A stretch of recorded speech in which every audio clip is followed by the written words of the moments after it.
Well, welcome back into the Mid-Norfolk garden. I've got a whole morning's gardening planned here today. We've got quite a decent weather day, a bit of sun coming through, keeps on showering occasionally, so stuff's moistened down. We're starting to get some spring bulbs coming up in this garden. Still quite early on, but there's a lot of jobs I want to get cracking on with today, and one of them is clearing all the beech leaves and oak leaves off these long narrow borders, which are absolutely full of spring flowering bulbs, and these primulas, which were really thickened up over the years, but they're sitting under a blanket of beech leaves. Same with a little muscari, which if I don't uncover them are going to sit there and do very little. And by taking all this leaf cover off, one, we tidy it all up. There's a fair bit of cutting back and weeding to do. I've got couch grass in here around the base of the roots of the roses, and these old Egyptian iris, which are an absolute nightmare to cut back. They're so tough and fibrous, really need something sharp. But we've got bramble and everything in here that's established over the course of the winter, and really by tidying this up and getting a nice edge, it will, one, make the garden look much tidier, but also allow all these spring flowering bulbs to come on. So, bit of a job on, because they're quite long borders. Going to take me a couple of hours, I think, to tidy these all up. Just get a rake on to begin with, and then get down and do a bit of hand weeding.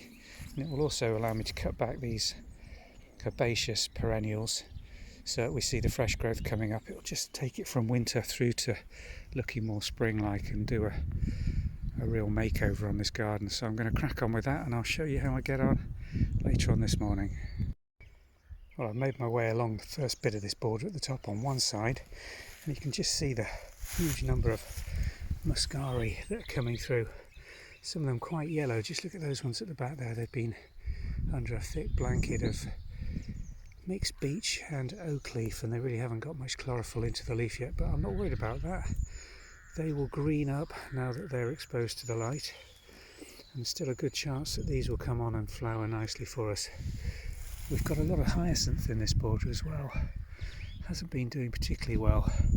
I've still got a lot of grass that's seeding in from the meadow just to my side here. This is our daffodil meadow. A couple of weeks this will be full of crocus, and then loads and loads of species narcissi and daffodils come up in here.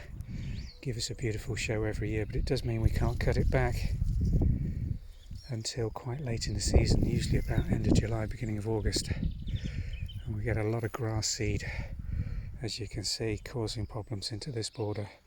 I'm going to top dress this year with some of that nice mushroom compost we've used on the rest of the borders, and hopefully that will help feed some of these roses that have really struggled in the droughts over the last few years. The ground here really isn't very fertile. It's an old driveway that used to run in front of the house, so it's very shallow soil, and the subsoil's really compacted. They've been here for many years, most of them. We have interplanted with some of the tougher ramblers that just lair themselves and seem to be the toughest of all the roses we grow here, but really they still struggle in this position, particularly with these large oak and beech trees right above me, reducing the light, giving them the blanket of these leaves every year, but also sucking all the nutrients and water from the bit of ground, particularly on the north side of that hedge which runs down the lane. So, job on, getting there, starting to see the results. The edges, I don't think too bad at all. Once I uncover and brush out, I must have put a decent edge on these borders the end of last season, because they're still quite nice and tight. So we'll see how we crack on. Still a lot more to do. Another couple of hours work at least, I reckon. Well, that's the first one of these two long borders done. It's taken about 2 hours and probably around 10 barrow loads of clippings and mainly leaves, with a bit of weeding done along the border. It looks a complete mess at the moment, I'll be honest with you. I'm not looking at this thinking done job, but what it has done is exposed all these spring flowering plants. The primulas will really come on now they've got some light, and all these little muscari, there are literally thousands of them. Flowers are just coming through the surface. Look, see that little flowering bud coming up? And all of these, by exposing the tops to some light, let the warmth get into the soil and really bring them on. We've got some lovely, just look at these hyacinths, lime green from being covered up in bud, and these will really benefit from having the light exposure. Just look at the size of that one at the base of that rose, massive, great big, hopefully potential flower bud will come out through there. So it's tidied, we've got more or less the edges exposed. I probably will straighten these up, it will just make this border look so much more tidy if we do that, but maybe not straight away because I've got another one to rake all the leaves off. I'm hoping the next one's going to be a little lighter on the amount of leaf mould to come out of it, because it's another 20-30 feet away from the beech and oak tree that drop. Having said that, it's right underneath that sycamore, so it's probably just going to be full of sycamore leaf, but that's my next job. I'm also going to tidy up a lot of the rows on the top. Now I've done that as I've gone along on this one. There wasn't an awful lot of growth to cut back, but this one particularly, I think I'm going to take this spur out of this Generous Gardener, I think this one is, a nice vigorous rose.